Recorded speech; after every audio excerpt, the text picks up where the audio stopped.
5 de agosto de 2019. Muy buenos días y bienvenidos a su programa Contacto Directo. Revisemos quiénes son hoy nuestros invitados. Rafael Ollarte, constitucionalista. El segundo enjuiciamiento penal del expresidente Rafael Correa. Las consecuencias políticas para él de presentarse ante la justicia. ¿Podrá ser candidato o vicepresidente o asambleísta en el 2021?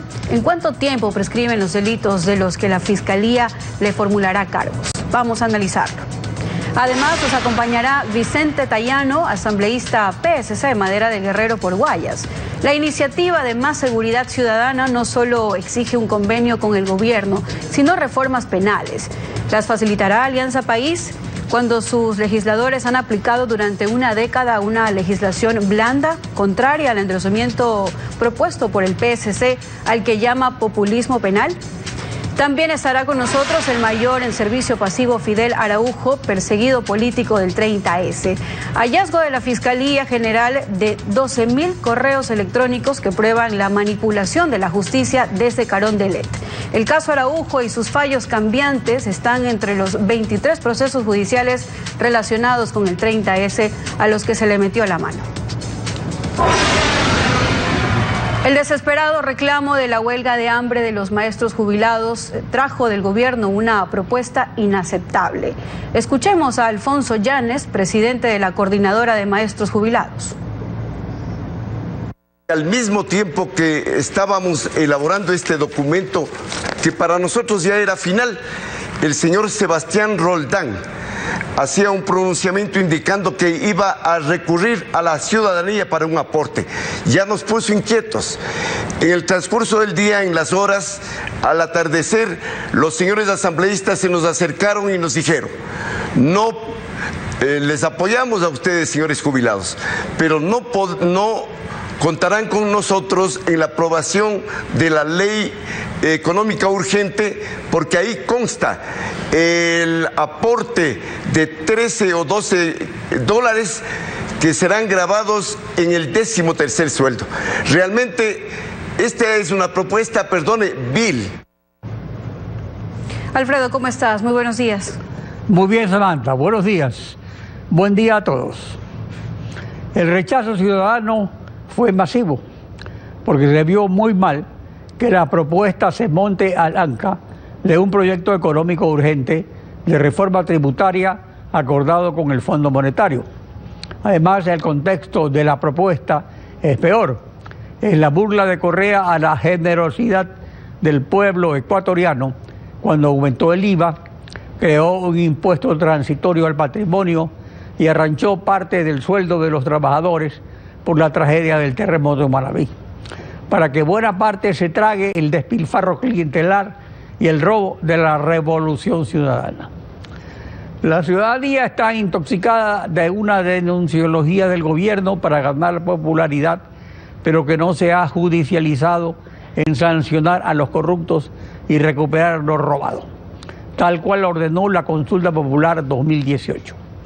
Pues el respeto a la división de poderes se ha convertido en coartada para dejar intocada la metida de mano en la justicia. Tampoco se ha concretado la cirugía mayor contra la corrupción, pues la Comisión Internacional Antiimpunidad, con expertos de Naciones Unidas, está mutilada de fortalecer a Fiscalía y Justicia, a las que el crimen organizado no les saca la mano. Mientras esto se incumpla, y además no se reduzca la masa salarial del sector público, ni se disminuya compras públicas, tajada clientelar de Alianza País, esa propuesta es inaceptable. Y cualquier propuesta de alza de impuestos solo podrá pasar si es apoyada en la Asamblea por aquellos que quieren la mesa servida. La actualidad, los protagonistas, el análisis y la información en Contacto Directo.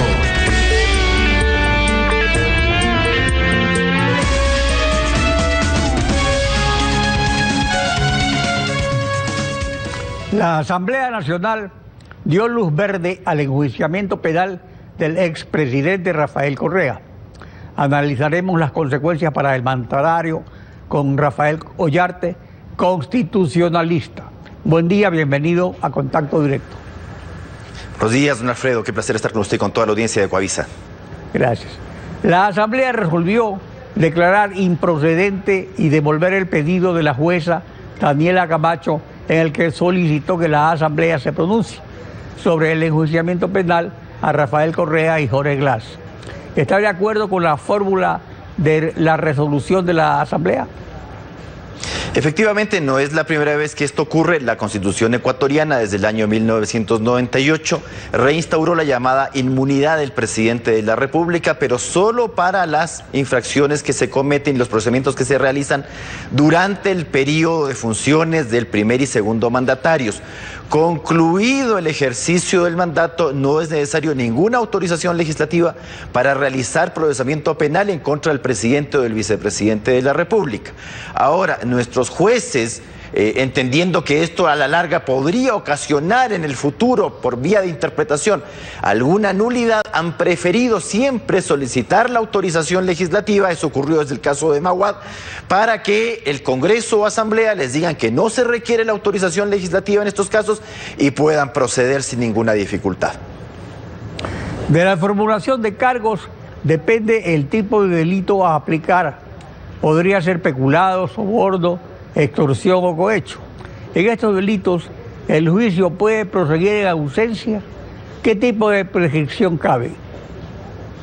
A ver, en primer lugar, los delitos de peculado, concusión, cohecho, enriquecimiento ilícito, según el 233 de nuestra Constitución, no prescriben y pueden ser perseguidos aún en ausencia de los procesados. Esa es la consecuencia desde el punto de vista penal. Desde el punto de vista constitucional, actualmente con la Constitución del año 2008 no existe ningún condicionamiento, ninguna inhabilitación para que alguien que esté siendo perseguido por la Comisión de Infracciones sea o no candidato a dignidades de elección popular en general y a la presidencia de la República en particular. Con la Constitución de 1998, cuando alguien era llamado a juicio por delitos sancionados con reclusión, aunque nuestro Código Integral Penal no hace una equivalencia de los delitos de reclusión con los de más de 5 años, alguien interpretaría que esa es la vía, pero con la anterior Constitución sí había la inhabilitación relativa. Usted no podía ser candidato salvo que luego se dictara la sentencia absolutoria. Con el artículo 113 actual no hay ninguna inhabilitación para que alguien que esté siendo perseguido por estos delitos pueda presentar la candidatura. Las consecuencias se verán con la condena. El expresidente Correa no puede postularse para una nueva reelección presidencial, pero sí para vicepresidente de un presidente títere o asambleísta. Si es enjuiciado penalmente, queda inhabilitado. Usted sostiene que no queda inhabilitado para candidatizarse, o solamente queda inhabilitado si es condenado por sentencia ejecutoriada. A ver, distingamos, con la Constitución 98 había la inhabilitación relativa. Esa inhabilitación relativa se eliminó en el artículo 113 de la Constitución actual. A mi juicio eso es criticable. Se hablaba de que en la Asamblea Constituyente que esto tenía algo que ver con la presunción de inocencia, cuando las inhabilitaciones también tienen que ver con el principio de corrección funcional. Una persona que está sometida a proceso por delitos graves, es decir, en ese caso, con la Constitución anterior, delitos sancionados con reclusión, no podía presentar la candidatura, tendría que ser absuelto para rehabilitarse. Con la Constitución actual tiene usted un sistema en el que cualquier persona que está cumpliendo pena privativa de libertad se le suspenden los derechos políticos. Pero si la condena ha sido a reclusión, dice el artículo 113 de la Constitución, la inhabilitación es perpetua. Ninguna de las dos condiciones se cumplen en el caso del ex jefe del Estado. Ahora, alguien diría, entonces, como el expresidente Correa ya no puede ser candidato presidencial, podría ser candidato vicepresidencial. Ahí usted tiene otra dificultad, porque la Constitución señala que las prohibiciones y las inhabilitaciones previstas para el presidente de la República también son para el cargo de vicepresidente de la República. El expresidente Correa no podría ser candidato a vicepresidencial porque no podría ejercer la subrogación. Una persona que ya fue presidente de la República por 2 periodos no puede volver a hacerlo por 3er periodo en virtud de ninguna fórmula. Es decir, no podría subrogar ni temporalmente y peor aún definitivamente. Por lo tanto, la candidatura vicepresidencial también estaría vedada. Así es que la fórmula cámpora no es posible en el Ecuador en esa materia, a mi juicio. Pero sí puede ser vicepresidente. Lo que no puede hacer es asumir la presidencia. Claro, pero la función principal de un vicepresidente, recuerde que en el Ecuador, a diferencia de otras naciones, la única función que tiene un vicepresidente de la República es el reemplazo al presidente de la República y esta suerte de ser un ministro sin cartera, es decir, que el presidente de la República le asigne ciertas funciones que bien pueden no ocurrir, es decir, la única función constitucional es el reemplazo y no la podría ejercer. Ahora, el Código de Democracia, faltando 5 meses para aprobar reformas electorales, es claro al respecto. No hay necesidad de reformarlo. ¿No lo ampara a Correa la inmunidad que reviste a los candidatos? A ver, cuando usted es candidato, lo que ocurre es que no puede ser procesado durante el tiempo de la candidatura. ¿Ya? No sería el caso de Rafael Correa, porque el proceso se ha iniciado. Es decir, el hecho de la candidatura no te hace ganar una inmunidad con efecto retroactivo. Si es que ya se ha iniciado el proceso, tiene que continuar el proceso por más que seas candidato. Lo que ocurre es que para afectar otra candidatura, que era la de Bucaram en su tiempo, se exigió que el candidato a Dignidad Nacional tenga que venir al Ecuador y presentar personalmente la candidatura. ¿Por qué? Porque la Constitución ecuatoriana del año 2008 asegura que los ecuatorianos que residen en el exterior no solamente pueden elegir presidente de la República y asambleístas nacionales y distritales, sino que pueden presentar su candidatura para cualquier dignidad de elección popular. En virtud de un reglamento del Consejo Electoral se exige que la persona venga al Ecuador. El expresidente Correa bien puede venir al Ecuador, pero cuando venga al Ecuador se le activarán las órdenes de prisión preventiva, podrá ser candidato, pero estará procesado. Es decir, que podría ser candidato a asambleísta, pero para poder participar como candidato tendría que regresar. Y si es regresado, y si regresa, pues es, digamos, apresado. Entonces habría esa imposibilidad, pero también podría hacer campaña desde el exterior. A ver, podría hacer campaña, pero no podría ser candidato, porque ese reglamento del Consejo Electoral de los tiempos del correísmo, creado para afectar una candidatura concreta, ahora le ha rebotado. Es decir, si quiere ser candidato, tiene que venir personalmente al Ecuador y presentar su candidatura en el Ecuador. En el caso de asambleísta, si es asambleísta por circunscripción nacional en el Consejo Electoral, y si es asambleísta por circunscripción provincial, tendría que ser en la provincia de nacimiento. Como no tiene lugar de residencia, tendría que ser solamente en el Consejo Electoral del Guayas. Ahí tendría que presentar la candidatura, pero una vez que llegue al Ecuador se le activarán los autos de prisión preventiva. Hay un pedido, por otra parte, a Bélgica de la Corte Nacional de Extradición por el caso Balda. Para que proceda la extradición, ¿debe haber sentencia condenatoria o es suficiente la orden de prisión preventiva?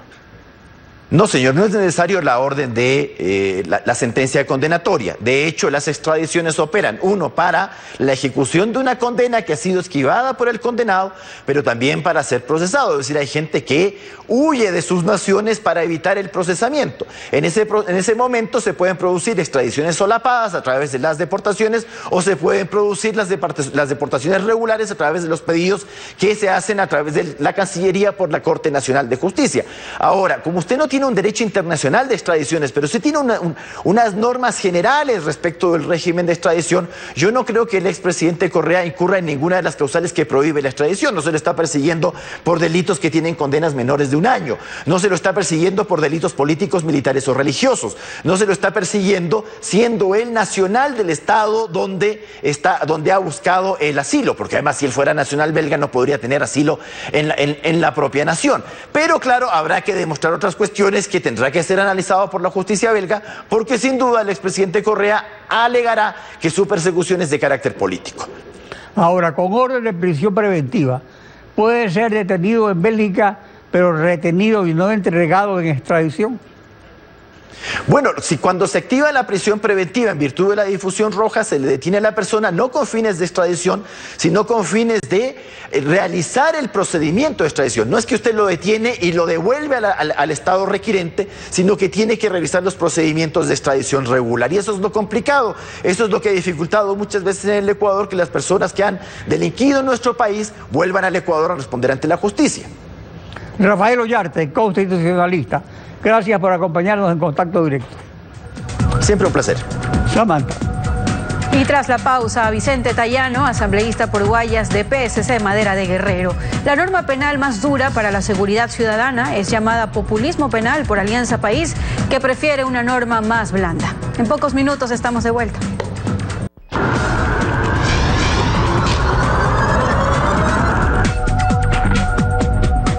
El combate a la inseguridad ciudadana que campea en la República no solo necesita de la colaboración de los gobiernos locales, como ha propuesto el de Guayaquil, a través de la Corporación de Seguridad Ciudadana, sino del mejoramiento de la normativa penal que en la década pasada rechazó endurecer la ley, a lo que dejó de populismo penal. Vicente Tayano, asambleísta PSC MG por Guayas. Buen día, bienvenido a Contacto Directo. Buenos días, doctor. Gracias por la invitación. Un saludo para quienes nos ven esta mañana. Usted como legislador, ¿cree que en el fondo yace esta diferencia ideológica para que Alianza País detenga reformas penales? Bueno, la delincuencia, doctor, se la debe combatir con mano dura, con un plan de trabajo, con recursos y sobre todo con permanente rendición de cuentas. Lamentablemente, la ministra del Interior, responsable constitucional y legalmente de aquello, pretende combatirla con discursos, con fotos en redes sociales o con planes pilotos que no sirven de absolutamente nada. Pero si esto no va acompañado de reforma legal, leyes que no le den más derecho a los delincuentes que a los ciudadanos, lamentablemente cualquier intento no va a obtener el resultado adecuado. Cintia Viteri y María Paula Romo fueron legisladoras en la misma asamblea. Desde entonces se mantiene esta distinción para el populismo penal social cristiano. No es populismo penal, nosotros somos absolutamente claros. Cuando usted tiene un conflicto entre el derecho del ciudadano, de la víctima y el delincuente, evidentemente tenemos que escoger el derecho de la víctima. Esto no implica que se vulneren derechos, esto no implica que no se respeten derechos humanos y que no se lleven adelante procesamientos respetando las normas. El excesivo garantismo nos tiene hoy viviendo una crisis en materia de seguridad, no solo en las calles, sino también al interior de los centros penitenciarios. Y por eso es importante, como lo propuso la doctora Cintia Viteri, juntar esfuerzos para potenciar las capacidades y el poder de respuesta, fundamentalmente de los actores competentes, como son la policía y obviamente los operadores de justicia, sea esto Fiscalía y Función Judicial. Por eso desde Guayaquil se propuso la firma de un convenio en la que, respetando competencias, todos puedan cooperar. Lamentablemente, la actitud y la predisposición del Ministerio del Interior, igual 911, no permitió que esto se lleve adelante. ¿El endurecimiento de la ley penal no provocaría mayor hacinamiento carcelario? No, lo importante pasa porque los derechos de los ciudadanos sean tales y que los operadores de justicia, jueces y fiscales tengan normas que permitan aplicar procedimientos ágiles y sobre todo que ese clamor ciudadano de que los delincuentes no entren y salgan de la cárcel como que fuera su casa sea una realidad. ¿Pasando por qué? Por procedimientos concretos y en los delitos más recurrentes y graves, como robo, secuestro, violación y asesinato, quien ingresó a la cárcel no pueda acogerse a medidas alternativas o sustitutivas a la prisión preventiva y que además, una vez sentenciadas estas personas, cumplan con la totalidad de su condena y no recuperen anticipadamente la libertad. El tema del hacinamiento debe tener otro tratamiento particular de estricta competencia también del gobierno central. En resumen, en una década, según estadísticas, ¿cómo ha funcionado el ablandamiento penal a favor de los derechos humanos de los delincuentes? Bueno, deben existir derechos humanos. Eso no solo que es inevitable, sino que está debidamente consagrado por los ordenamientos jurídicos.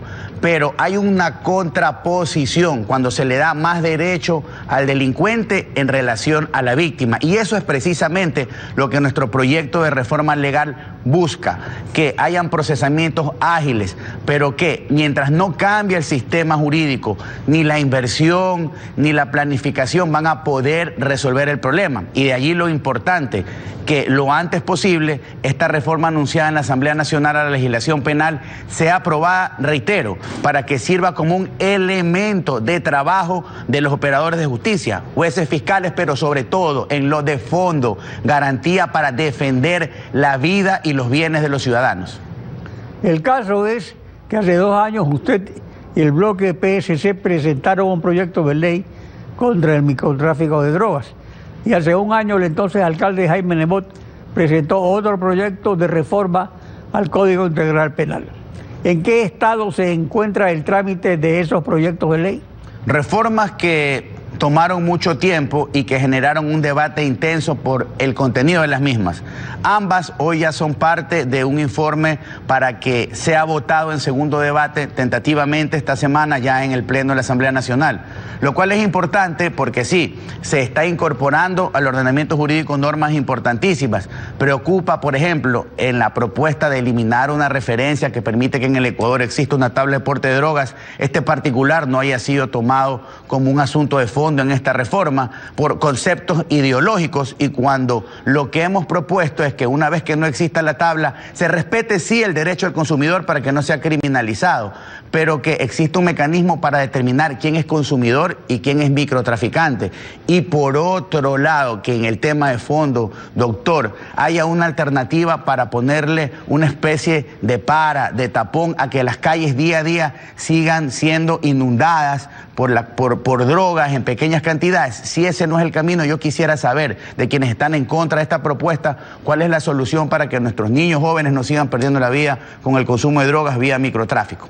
O sea que la tabla de porte de drogas para el consumidor que no está penalizado sirve de pretexto o de salvoconducto, se podría decir, para el microtraficante que aparece como consumidor cuando realmente es eso, un traficante. Absolutamente, porque la tabla fue mal utilizada. Decimos los abogados, echa la ley, echa la trampa.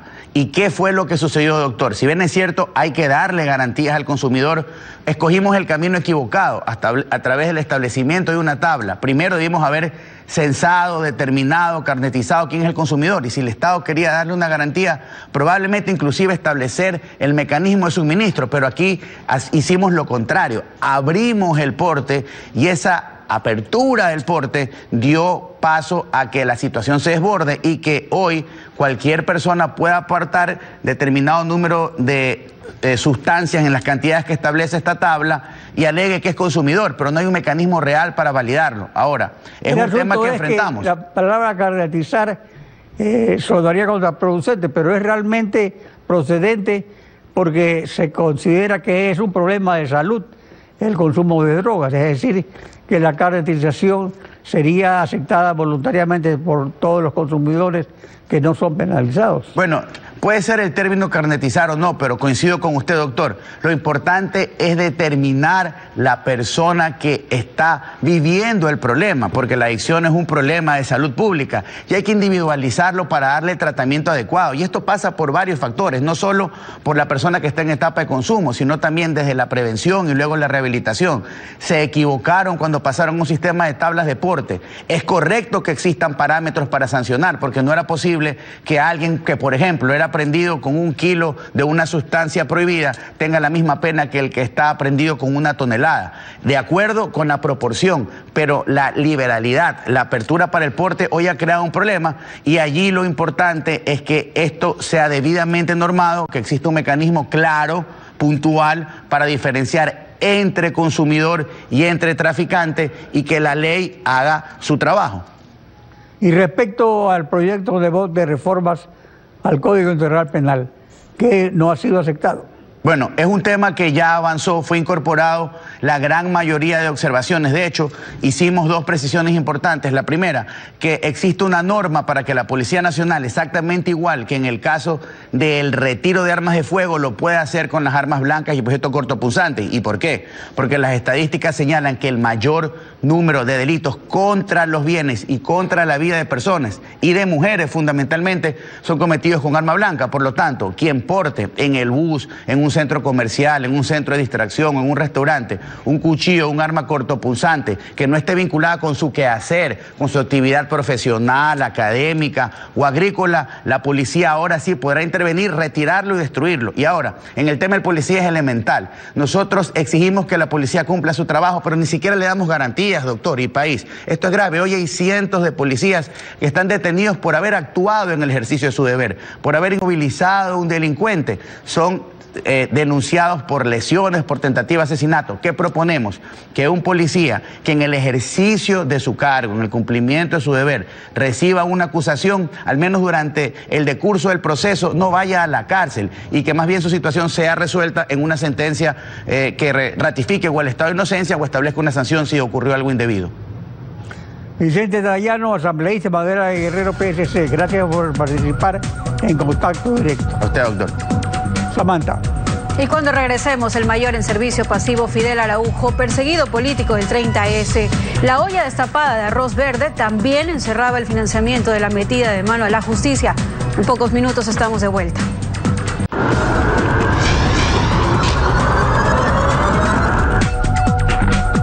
Fidel Araujo presentó una denuncia en la Fiscalía General en diciembre de 2018 en contra de 3 fiscales y 12 jueces que fallaron en su caso sin respetar el COEP ni la Constitución.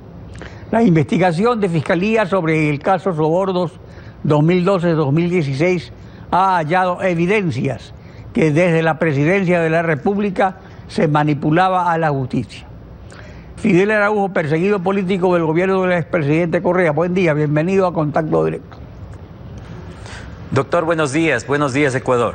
A la orden, doctor. El hallazgo de Fiscalía sobre la manipulación de 23 procesos relacionados con el 30S comprende el suyo. ¿En qué consistió la manipulación para perseguirlo? En la injerencia directa por parte del Ejecutivo a los jueces que fallaron en contra de la ley y en contra de la Constitución, encarcelándome, procesándome y sentenciándome a 3 años de prisión. Recordemos que en el año 2011, en una audiencia de juzgamiento, fui ratificado en inocencia, cuando la justicia no estaba cooptada todavía. Entonces, se llevaron adelante procesos que estaban reñidos con la ley por parte de la parte acusadora. Nunca me llamaron a una audiencia de apelación. Todo el tiempo estaban dilatando porque la justicia correísta estaba en ciernes, estaba en proceso de cooptación. Recordemos que hubo un consejo de la judicatura transitorio. Recordemos que los concursos siempre estaban a la orden del Ejecutivo. ¿Cuánto tiempo estuvo usted privado de la libertad? Yo estuve 7 meses privado de la libertad. Durante el tiempo que ha durado toda esta pesadilla, digamos, ¿se vio usted afectado en su trabajo, en mantener a su familia? En el aspecto familiar, por ejemplo, ¿qué consecuencias tuvo esta persecución para usted? Arrasó con mi vida, absolutamente denigrante. No poder llevar adelante un proceso como ciudadano normal durante estos 10 años ha sido muy complejo, muy difícil, porque tengo una sentencia ejecutoriada, busco un récord policial y aparezco de frente y de perfil como un delincuente. Bueno, pues entonces los derechos ciudadanos, los derechos humanos tienen que ser resarcidos. Estamos en esa actitud, estamos en el logro de esos derechos para poder sentar precedente primero y que los ciudadanos que administran justicia, aquellos jueces a donde están todo el tiempo buscando lo más sublime de una sociedad, que es la justicia, que es buscar el desarrollo de los ciudadanos, eso debe ser la línea de conducta y no lo que sucedió antes, no solo en mi caso. Realmente la justicia en el Ecuador fue arrasada por la injerencia política. Vemos que ha existido ya una estructura de delincuencia organizada. Ahora, sobre esa estructura, una injerencia directa. Sobre esa estructura, Según el hallazgo de Fiscalía, casi todos los informes relacionados con el 30S fueron realizados por Robert del Hierro, quien se desempeñó como gestor de gobierno en la presidencia de la República entre 2011 y 2017. La información sobre la ubicación de estos 12.000 correos fue posible gracias a la cooperación eficaz de Pamela Martínez y Laura Terán, ex asistente del expresidente Rafael Correa. ¿Es confiable esta información? ¿Es verídica? ¿Es fiable? Es fiable. Sin embargo, nosotros no vamos a ser autoritarios, arbitrarios. Lo que vamos a buscar es que todos estos documentos sigan un proceso judicial normal. Ningún tipo de injerencia, ningún tipo de motivación a que se vaya a alterar este tipo de información. La señora Martínez, la señora Terán, en su debido momento, en mi caso, serán llamadas para dar su testimonio sobre cómo es lo que llevaron adelante este proceso. Seguramente van a ratificar porque son irrefutables las informaciones que salen ahí. Esa es la conducta adecuada que debemos tener las personas que realmente buscamos justicia. Por otro lado, la evaluación en curso a la actual Corte Nacional comprende a alguno de los jueces que usted denunció a la Fiscalía. Por supuesto, ahí están algunos jueces en la Corte Nacional, por decir el doctor Jurado, quien fue parte del tribunal que no pasó, o no dio paso, mejor dicho, a la casación que yo presenté a semejante irregularidad en cuanto a la administración de justicia. Entonces, tienen que responder ante la evaluación y también hay competencias. Que lo interrumpa. ¿Él está entre los que no ha permitido que se abran sus cuentas? Así es. Es una sorpresa realmente esta conducta para mí, porque se supone que un juez es por lo menos coherente con su conducta personal para tener la suficiente condición moral y fallar en esas instancias. Entonces esta inobservancia de lo que pide la Comisión de Evaluación me parece inaudito. Sin embargo, vamos a persistir con las competencias del Consejo de la Judicatura, porque también presenté una denuncia al Consejo de la Judicatura pidiendo una decisión administrativa. Ahí pudo haber sido suspendido si es que seguía el proceso normal esa denuncia en el Consejo de la Judicatura. Podían haber sido suspendidos los jueces. Esa es la medida administrativa, porque tienen ya antecedentes de haber fallado en contra de la ley y la Constitución. El verdadero cambio de las personas que cometieron errores y hasta delitos realmente sale de ellos, una autodepuración que deben tener con sus conciencias, porque no pueden seguir fallando en una justicia que clama legalidad, clama constitucionalidad, clama el respeto a los derechos humanos. En este nuevo proceso judicial, ¿será usted acusador particular del expresidente Correa? Con esta información es muy posible que tengamos que vincular al expresidente Rafael Correa, siguiendo el debido proceso, sin arbitrariedades como él lo hizo. Hay que estar sujetos a la ley, pero esta información es contundente sobre la injerencia, la prepotencia, la persecución y la represión que él motivaba en contra de quienes estábamos acusados por lo que él se imaginó, por lo que él prejuiciaba, por lo que él perseguía, por las antipatías, por el odio. Realmente estas cosas están muy mal. Usted había expresado su perdón a quienes lo persiguieron. ¿Demandará una reparación integral? ¿Cuál es el propósito de su reclamo ante la Fiscalía?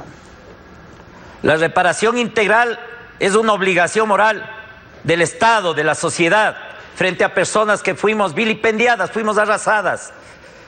La reparación está en reintegrarnos a la sociedad como entramos, personas normales, con la capacidad de desarrollarnos, con errores obviamente como cualquier ser humano, pero jamás en delincuencia, jamás en corrupción, jamás en la búsqueda de intentar asesinar a un presidente, que esa fue la trama que realmente arrasó con muchas personas en el país.